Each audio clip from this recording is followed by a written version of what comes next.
Welcome back. Hour number 2 of the Monday edition of the program. And I got to tell you, my next guest, who you know very well, every column that he writes is a great column. But this one, it not only was it great, it was just so mind-boggling and aggravating that I want to start at the end of it, if I can, as we welcome in the great Andy McCarthy, senior fellow at the National Review Institute, also best-selling author most recently of Spring Fever, The Illusion of Islamic Democracy. Hey, Andy, how are you? I'm doing fine, Steve. How are you? I'm fine. I want to start at the end here.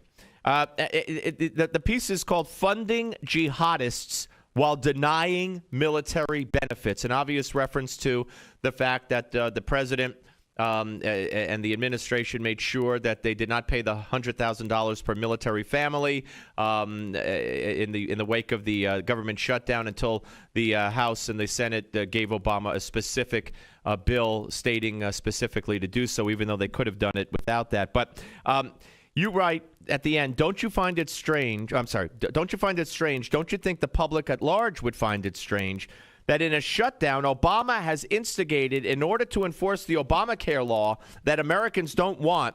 So he skews the rest of our law that his administration says we can fund al-Qaeda, but we can't fund the families of war dead. What a great argument it would be for Republicans if only they were on the right side of it, but they're not. So let's roll over on Obamacare, get behind the Syrian jihadists, and make sure everyone knows Ted Cruz is the delusional one around here. I mean, that really does, starting from the end, sum it all up.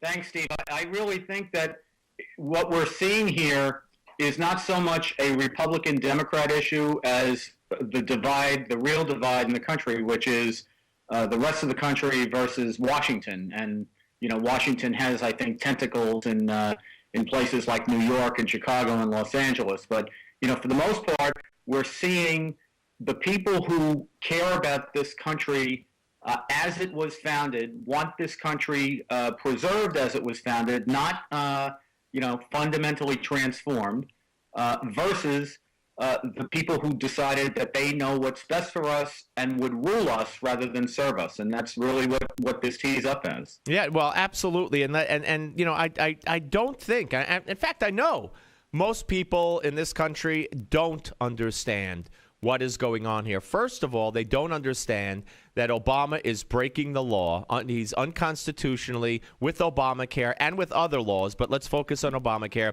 He's breaking the law by selectively saying, all right, you don't have to be part of that law until a year from now, and you don't have to do this, and we'll give you subsidies to help pay for you. And so he's breaking the law that he keeps saying is it's law, it's in the books, it's been approved by the Supreme Court, it's been passed by the Congress.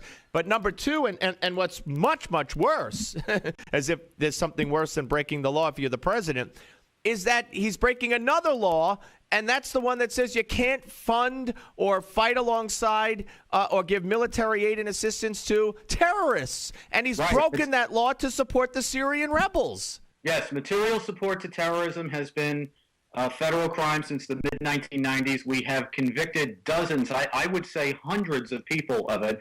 There's probably, if you accumulate it, thousands of years and sentences have been imposed against Americans and others inside our country for doing basically what our government is now doing, which is providing support, knowing that at least a percentage of that support is going to the jihadists in Syria and elsewhere. And, you know, look, it's basically a mirror of the policy that we followed to great catastrophic effect in Libya.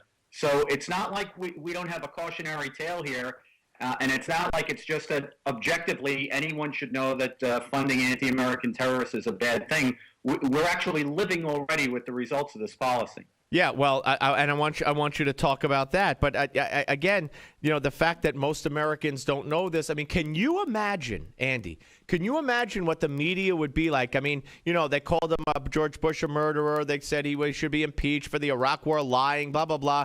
But fighting on how did we get here? How did we get to an America 12 years after 9/11 where not only have we, ruined the FBI when it comes to questioning jihadists or suspected terrorists, we don't waterboard. We have no CIA, a division anymore that is tough on terrorists and tries to interrogate them. And now we have this, where this law could be broken by the president of the United States. And as far from criticizing it, Republicans in the Senate especially applaud it, say we got to do more of it. How did we get here? Well, I think, Steve, the simple explanation for how we got here is that we refuse to accept and indulge the fact that terrorism could be inspired by a mainstream interpretation of Islam. And when we took that position, we basically exacerbated it by saying not only can this not be Islam, but if you say it is Islam or a credible interpretation of Islam, you're a hater, and you're somebody who we're actually going to regard as more of a problem than the jihadists themselves are.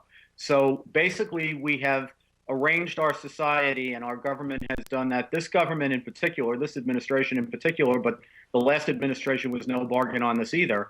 The signal that they have conveyed is that if you deal realistically with the threat that we are up against, then you're the problem, not the solution. And that's now been raised to a level of we not only are we going to close our eyes to what the problem is, we're affirmatively going to promote it. And that's the slippery slope we've been on a dozen years, and here we are. We're talking Andy McCarthy, Senior Fellow, National Review Institute. We're talking Andy McCarthy, Senior Fellow, National Review Institute. Back here on the Steve Malzberg Show. Speaking of all that, we just did a segment in the previous hour, a report from a station in Orlando, which documented a dry run, or a very strong possibility of a dry run. The dry run on an airplane. The marshal who was on board said that it was a dry run. TSA says no further investigation needed. This was a plane for a flight from Washington, D.C. to Orlando. You had one guy get up and he ran into the bathroom, made a commotion, stayed there for a long time. Other Muslim men, Middle Eastern men, got up and started moving and running about the cabin. One of them stared down the air marshal. And then on the return flight, not the same day, but on the same flight number that went back to Washington, you have a report of women in burqas doing similar things.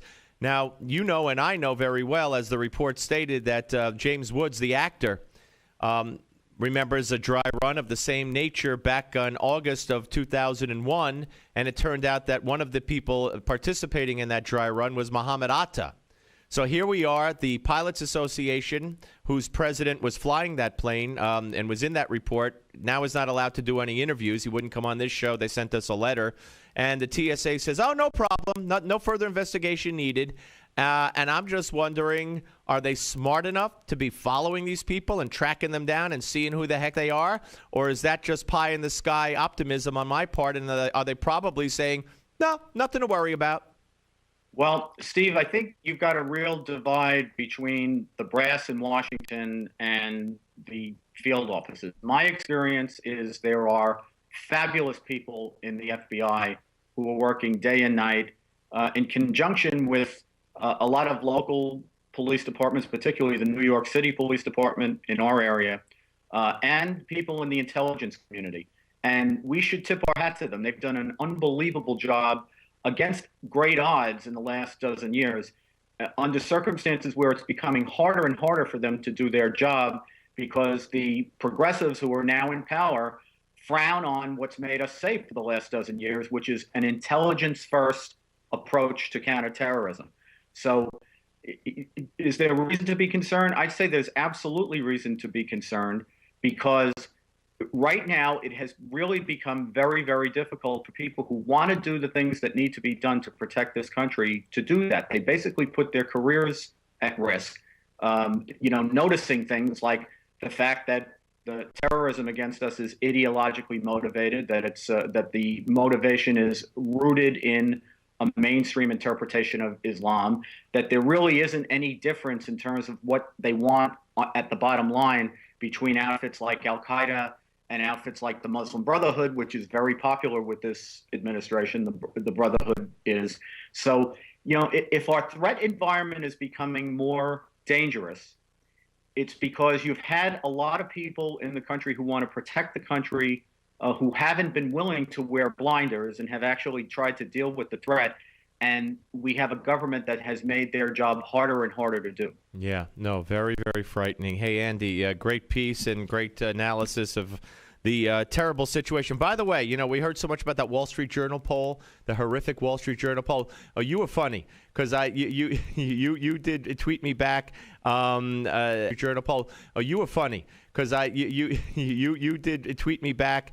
Who to blame for the shutdown and the problems? They said Obama, Republicans in Congress both, or don't know. And I said, guess who they left out? And you tweeted back Eli Manning. And I said I was thinking more like George W. Bush. But here's another internal from that poll. Steve, you're so 2009, man. You got to get with it. Right. Well, here's another one.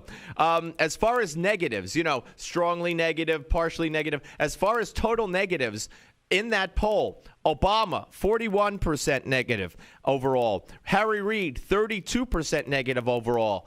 Ted Cruz, 28%. So who is the most hated man in America by that standard in that poll that the left kept talking about? Right. They'll never report it. And the only comment I could add to that is if Ted is at 28, it's the right 28. There you go. All right, Andy. Thank you, my friend. Thanks, Steve. Thank you. Andy McCarthy, ladies and gentlemen, here on the Steve Malzberg Show. All right, you want to weigh in on this? Are you first of all, I mean, how many times could we talk about a president who breaks the law? And we've talked about breaking the law by supporting the Syrian rebels, which is encouraged by people like John McCain and Lindsey Graham and others. So what are you going to do about it? But he's breaking the law, an act a law that it was from the 90s, 1996. It's a felony to provide material support to terrorists. And that's what we're doing. That's exactly what we're doing. I mean, in this column, Andy talks about, what the Syrian jihadists have done. The executions, the eating the heart of one of their victims. I mean, all these bloody, disgusting, terroristic things, and we're supporting them. But are you afraid to fly now? Does this concern you? 877 Newsmax, that's the new number. 877 Newsmax, right here on the Steve Malzberg Show, Newsmax TV, and